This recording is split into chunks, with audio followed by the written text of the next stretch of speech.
بسم اللہ الرحمن الرحیم۔ شروع اللہ رب العزت کے بابرکت نام سے جو بڑا مہربان نہایت رحم کرنے والا ہے۔ السلام علیکم ورحمۃ اللہ وبرکاتہ۔ کروڑوں درود و سلام نبی آخر الزماں کی ذات پر جس پر خود رب العزت بھی درود و سلام بھیجتا ہے۔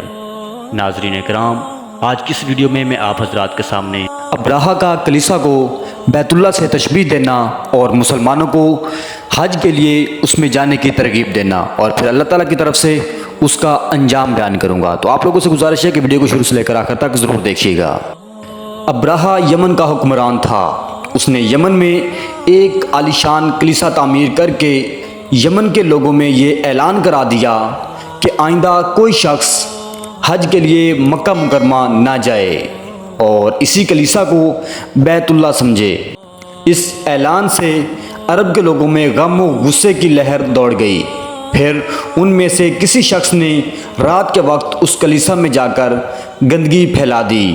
ابراہہ کو جب یہ معلوم ہوا تو اس نے ایک بڑا لشکر تیار کر کے مکہ مکرمہ کا رخ کیا۔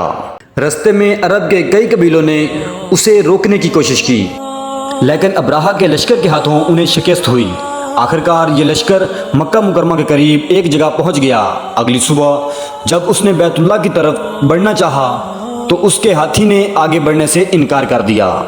اسی وقت اس کی طرف سے عجیب و غریب قسم کے پرندوں کا ایک خول آیا اور لشکر پر چھا گیا۔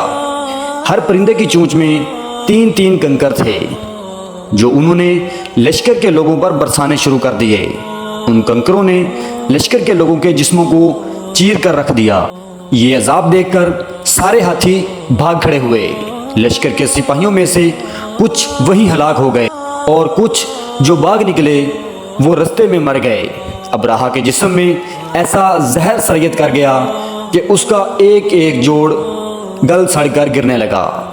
اسی حالت میں اسے یمن لایا گیا۔ وہاں اس کے سارے بدن سے خون بہہ بہہ کر ختم ہو گیا۔ اس کی موت سب سے زیادہ عبرت ناک ہوئی۔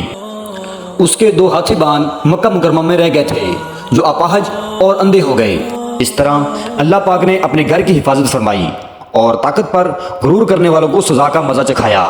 قرآن پاک کی سورہ فیل میں اللہ پاک نے اس واقعے کو یوں بیان فرمایا، کیا تو نے نہ دیکھا کہ تیرے رب نے ہاتھی والوں کے ساتھ کیا کیا؟